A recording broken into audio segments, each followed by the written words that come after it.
Vietnam's jungle didn't just hide enemy soldiers. It was filled with some of the deadliest wildlife on the planet, creatures that killed and injured American soldiers throughout the war. This isn't about minor inconveniences. Military medical records show these animals caused real casualties. Some species were so dangerous that certain units lost more men to wildlife than to enemy action during specific periods. If you're a veteran watching this, you already know these fears intimately. For everyone else, pay attention, because this is the side of war that rarely makes it into textbooks or movies. Let's break down the most threatening creatures American soldiers faced, starting with the ones that don't get talked about enough. Indo-Chinese tigers still roamed Vietnam's jungles in the 1960s and 70s. These weren't small cats. Adult males could weigh over 400 pounds and measured up to 9 feet long. Multiple documented incidents involved tigers attacking American soldiers. Michael Herr's dispatches mentions rumors of tiger attacks that circulated among troops. But these weren't just rumors. Military incident reports confirm actual attacks occurred. The problem with tigers was their hunting behavior.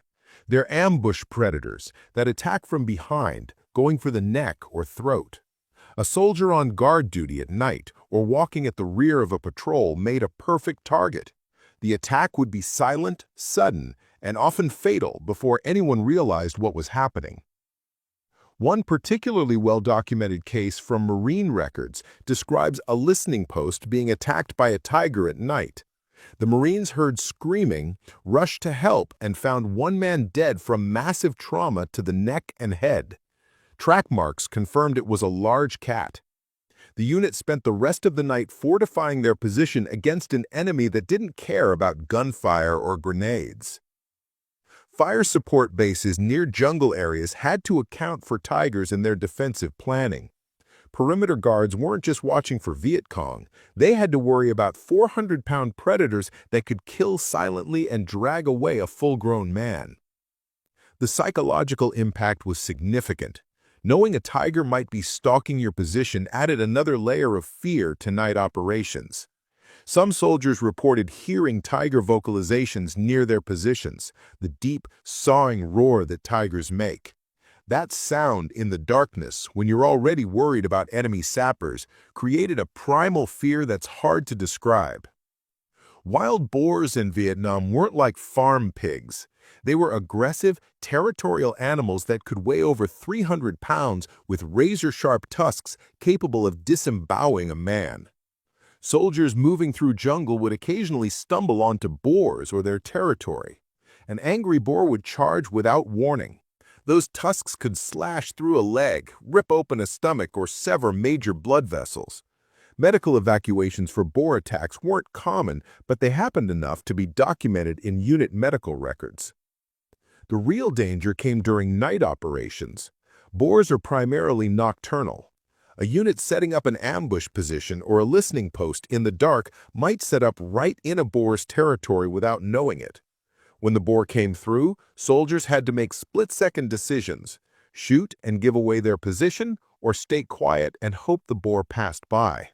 Several incidents involved boars charging into defensive perimeters at night, causing troops to open fire thinking it was a sapper attack.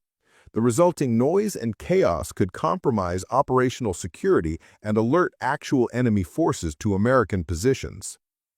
Robert Mason's Chicken Hawk briefly mentions a helicopter crew seeing a soldier being chased by a boar across a clearing. It reads almost comically until you realize that boar could have killed him if it caught up. The term rock apes referred to large primates in Vietnam's mountains and forests, likely a combination of different species, including rhesus macaques and potentially undocumented larger primates. These weren't cute animals. They were territorial, traveled in groups, and could be extremely aggressive. Multiple unit reports describe being pelted with rocks and branches from apes in the canopy. While that might sound minor, a rock dropped from 50 feet up can cause serious head trauma. More concerning were reports of apes entering base camps and displaying aggressive behavior. They would raid food supplies, destroy equipment, and sometimes attack isolated soldiers. Their strength was considerable. Even medium-sized primates are several times stronger than humans pound for pound. Some reports from mountainous regions describe encounters with unusually large apes that soldiers couldn't identify. The Vietnam Archive at Texas Tech University contains multiple accounts of soldiers reporting ape-like creatures that seemed too large to be any known species. Whether these were misidentified known animals or something else entirely remains unclear. What's documented is that soldiers encountered aggressive primates that caused operational disruptions and occasional injuries. Estuary crocodiles, called alligators by most American soldiers, inhabited Vietnam's rivers and coastal waters. These are the largest living reptiles, capable of reaching over 20 feet in length and weighing more than a ton. For riverine forces operating on Vietnam's waterways, crocodiles were a constant concern. These animals are ambush predators that attack from the water's edge or from below the surface. A soldier at the water's edge, a boat crew member reaching into the water, anyone who fell overboard, all were potential prey. Several documented incidents involve crocodile attacks on American personnel. The Brown Water Navy's operational records include mentions of crocodile encounters that resulted in casualties or near misses.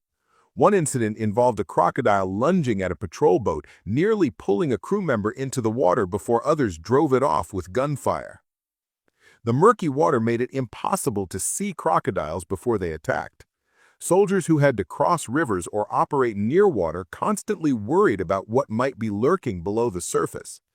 Units conducting river crossing operations would sometimes fire into the water first, hoping to scare off any crocodiles in the area.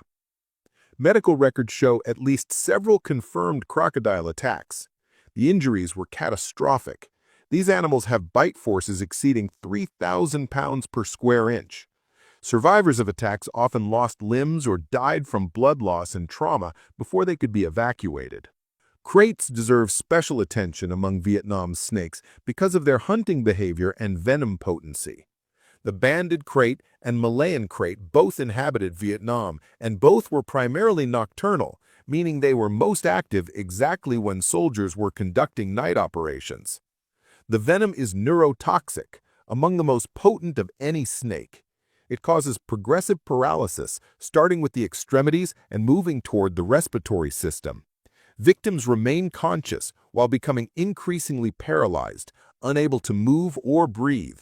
Without antivenom and respiratory support, death is nearly certain. Here's what made kraits particularly insidious.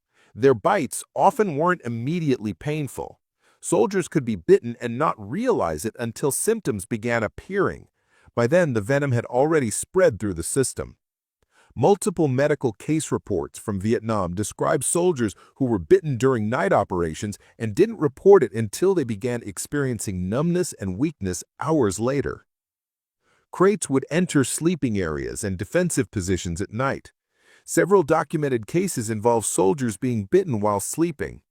Waking up to paralysis spreading through your body in a combat zone with limited medical support available, it's a nightmare scenario that happened multiple times throughout the war. The difficulty of treating krait bites in field conditions meant that many bites were fatal. Antivenom had to be administered quickly, and respiratory support was necessary as the paralysis progressed. Forward medical units often lacked the resources to treat serious krait envenomation, meaning evacuation was urgent, but not always possible in active combat zones. Vietnamese centipedes could exceed 12 inches in length. Some documented specimens reached 14 inches. These weren't just large, they were venomous and aggressive. The venom causes extreme pain. Multiple medics' accounts describe the pain from centipede bites as comparable to or worse than many combat injuries. The affected area would swell dramatically, sometimes doubling in size. The pain could last for days, and infections from the bites were common. These centipedes would crawl into anything: boots, sleeping bags, clothing, packs, equipment. Soldiers learned to shake out everything before use. But centipedes were stealthy enough that they sometimes weren't detected until they bit. Tim O'Brien's The Things They Carried briefly mentions the ritual of checking boots. a practice driven largely by the threat of centipedes and scorpions. Night operations meant encountering centipedes in the dark. Lying in ambush positions or setting up listening posts, soldiers would feel something crawling on them but couldn't use lights to identify what it was. When that something turned out to be a foot-long centipede and it bit, the resulting pain and swelling could compromise the mission. Medical evacuations for centipede bites were rare. Units couldn't spare helicopters for non-life-threatening injuries. Soldiers bit by centipedes usually had to continue their missions while dealing with excruciating pain and significant swelling. Some bites became infected, requiring eventual medical evacuation days later when the infection had become serious. Multiple species of large venomous spiders inhabited Vietnam's jungles. While most weren't deadly to healthy adults, their bites caused significant pain, swelling, and sometimes serious complications. The psychological impact might have been worse than the medical impact. Soldiers moving through dense vegetation would emerge covered in spiders, not just one or two, but dozens. Large spiders dropping onto soldiers from overhead vegetation was a common occurrence that never stopped being horrifying. Some species were aggressive and would bite when disturbed. The bites caused localized pain and swelling, but the real problem was the potential for infection. Spider bites in the jungle environment, where everything was contaminated, frequently became infected. These infections could turn serious, requiring antibiotics and sometimes evacuation. Finding spiders in sleeping areas, equipment, and clothing was so common that it barely rated mention in most accounts. But the constant presence of large spiders, some with leg spans of several inches, added to the general misery and stress of jungle operations. Now let's circle back to creatures mentioned in earlier videos, but with more depth on why they were such significant threats. As covered before, bamboo vipers and various cobra species created constant danger. But the scope of the snake threat deserves emphasis. Military medical records show snake bites occurred almost daily across American forces in Vietnam. Some units experienced multiple snake bites per week during certain periods. Philip Caputo's A Rumor of War contains detailed descriptions of soldiers' encounters with bamboo vipers. Harold Moore's We Were Soldiers Once and Young discusses medical challenges treating snake bites during the Ia Drang battle. These weren't isolated incidents. They were routine medical emergencies that diverted resources and endangered lives. The cumulative psychological toll of constant snake threats wore soldiers down. Every step, every hand placement, every movement through vegetation carried the possibility of a bite. This vigilance never stopped. After months of checking every branch and scanning every path, the mental exhaustion became as debilitating as physical exhaustion. We've mentioned leeches before, but their impact deserves fuller treatment. These parasites were absolutely everywhere in Vietnam's jungles and waterways. After any movement through wet areas, soldiers would be covered in them. The leeches themselves weren't deadly, but they created multiple problems. First, they carried diseases. Second, improperly removing them could leave the head embedded, causing infection. Third, the wounds they left were prone to infection in Vietnam's contaminated environment. But the psychological impact was severe. Having dozens of leeches attached to your body, feeling them moving under your clothing, finding them in places that shouldn't be mentioned, it created a constant sense of violation. Soldiers felt like the jungle was literally consuming them. Leech checks became regular rituals. Units would stop and examine each other, burning or salting off the leeches they found. Some soldiers developed serious infections from leech bites. A few cases of severe anemia from blood loss occurred in soldiers who were covered in leeches for extended periods during long-range patrols. Mosquitoes weren't just annoying. They were vectors for diseases that killed and incapacitated thousands of American soldiers. Malaria, dengue fever, and Japanese encephalitis, all transmitted through mosquito bites, caused more casualties than some combat operations. The military malaria statistics are staggering. Over 80,000 confirmed cases among U.S. forces. The actual number was almost certainly higher, since many cases went unreported or undiagnosed. Soldiers would be healthy one day and delirious with fever the next. Some died. Others were incapacitated for weeks. Dengue fever, breakbone fever, caused such intense joint and muscle pain that soldiers couldn't function. No prevention existed beyond avoiding mosquito bites, which was essentially impossible in Vietnam's environment. No cure existed either, just managing symptoms and hoping for survival. The anti-malarial medications had side effects severe enough that some soldiers stopped taking them. This decision sometimes proved fatal when they contracted malaria.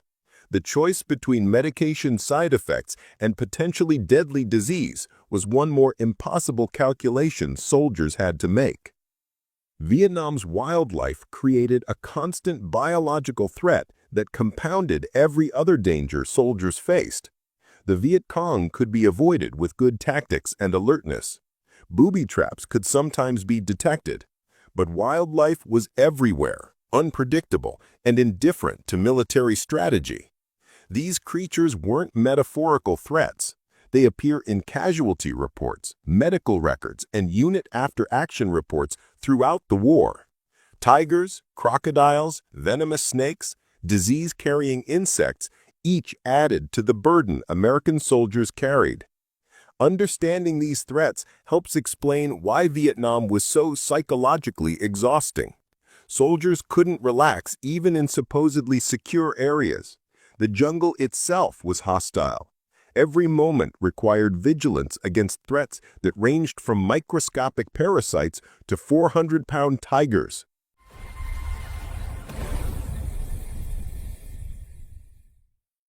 If you found this valuable, please give a like and share it. Subscribe for more reality-based Vietnam War content. And check the description for sources. Everything discussed here is documented in military records, veteran memoirs, and historical archives. Thank you for watching.